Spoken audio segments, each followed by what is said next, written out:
బులెటిన్లో మనం breaking news చూస్తున్నాం. విజయవాడ పార్లమెంటు సీటు హాట్గా మారింది.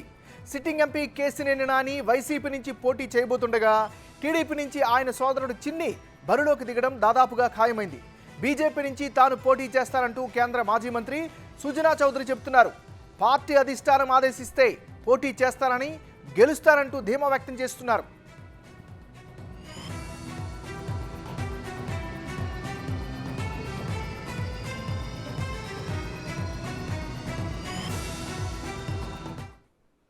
ఇక సుజనా చేసినటువంటి వ్యాఖ్యలపై సంబంధించి అదేవిధంగా తాజా అప్డేట్స్కి సంబంధించి మరింత తాజా సమాచారం అందించేందుకు ఢిల్లీ నుంచి మా రిపోర్టర్ శివ ఫోన్ లైన్లో సిద్ధంగా ఉన్నారు. శివ, చెప్పండి, మీ దగ్గర ఉన్న అప్డేట్స్ ఏంటో. ఏమన్నారు ఈరోజు చూసుకుంటే బీజేపీ సీనియర్ నేత మాజీ రాజ్యసభ సభ్యులు సుజనా చౌదరి హాట్ కామెంట్ చేశారని చెప్పుకోవచ్చు. రానున్న ఎన్నికల నేపథ్యంలో విజయవాడ నుంచి పోటీ చేస్తానంటూ కూడా ఆయన ఆసక్తికర వ్యాఖ్యలు చేశారు. అంటే బీజేపీ అధిష్టానం ఆదేశిస్తే విజయవాడ నుంచి పోటీ చేయడానికి నేను సిద్ధంగా ఉన్నానంటూ కూడా సుజనా చౌదరి తన మనసులో మాటను బయటపెట్టిన పరిస్థితి అయితే కనిపిస్తా ఉంది. పొత్తులపై త్వరలోనే అధిష్టానం నిర్ణయం తీసుకుంటుంది. అంటే ఏపీలో ఎవరితో పొత్తులో ఉండాలని దానిపై కూడా అధిష్టానం నిర్ణయం తీసుకుంటుందంటూ కూడా ఆయన వ్యాఖ్యలు చేశారు. అంటే ఇప్పటికే బీజేపీ జనసేన పొత్తులో ఉన్నప్పటికీ కూడా మళ్ళీ జనసేన టీడీపీతో కూడా కలిసి పొత్తులో వెళ్ళబోతుంది. ఈ నేపథ్యంలోనే ఆ పొత్తుల విషయంకి సంబంధించి అధిష్టానమే తుది నిర్ణయం తీసుకుంటుంది. అంటే ఇంకా 2-3 నెలల టైం ఉంది కాబట్టి ఈలోపే అధిష్టానం నిర్ణయం మేరకు పొత్తులు ఎవరితో ఉండబోతున్నాయనేది కూడా ప్రధానంగా తెలిసే అవకాశం ఉందని తెలిపారు.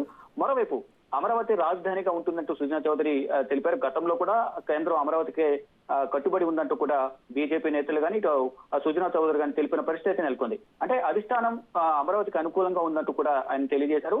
మరోవైపు ఏపీ రాజ్యసభ ఎన్నికలపై బీజేపీ ఎటువంటి నిర్ణయం తీసుకోలేదని, ఏపీలో ఈసారి ఎన్నికలు స్వేచ్ఛాయుతంగా జరుగుతాయి.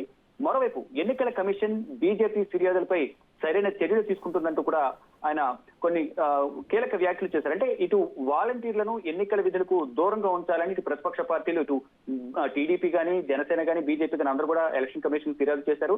ఈ నేపథ్యంలో అందరి చెప్పిన అభిప్రాయాలను పరిగణనలోకి తీసుకుని ఈ ఎన్నికల డ్యూటీలకు వాలంటీర్లను దూరంగా ఉంచడం అనేది చాలా హర్షించదగ్గ విషయం అంటూ కూడా సుజనా చౌదరి తెలిపారు. కానీ ఈ రోజు చేసిన వ్యాఖ్యల్లో మాత్రం తాను విజయవాడ నుంచి పోటీ చేస్తాను అనే వ్యాఖ్యలు మాత్రం చాలా ఆసక్తికరమైన చర్చ అయితే కొనసాగుతుంది ఏపీ రాజకీయాల్లో. అంటే పొత్తులో భాగంగా విజయవాడ సీటు ఒకవేళ టీడీపీ, జనసేన, బీజేపీ కనుక పొత్తులో వెళితే విజయవాడ నుంచి తానే పోటీ చేస్తారంటూ కూడా కొన్ని ఊహాగానాలు అయితే వ్యక్తమైన పరిస్థితి నెలకొంది. దానికి బలాన్ని చేకూర్చే విధంగా కూడా సుజనా చౌదరి ఈ రోజు ఈ వ్యాఖ్యలు చేయడం కూడా భవిష్యత్తులో ఏం జరగబోతుంది, విజయవాడ నుంచి పొత్తులో భాగంగా సుజనా చౌదరికి ఈ సీట్ అనేది కేటాయిస్తారా అనే దాన్ని కూడా కొన్ని ఆసక్తికర సంభాషణలు, చర్చలు అయితే కొనసాగుతున్న పరిస్థితి నెలకొంది. ఇక ఫైనల్ గా పొత్తులు క్లియర్ అయిన తర్వాత మాత్రమే విజయవాడ నుంచి పొత్తులు ఉంటే ఒకవేళ సుజనా చౌదరి అన్నట్లు సుజనా చౌదరికి కేటాయిస్తారా, లేదా ఇటు టీడీపీ నుంచి ఎవరైనా పోటీ చేస్తారా అనే దానిపై కూడా ఇంకా తెలియాల్సి ఉంది. ఏమన్నారు?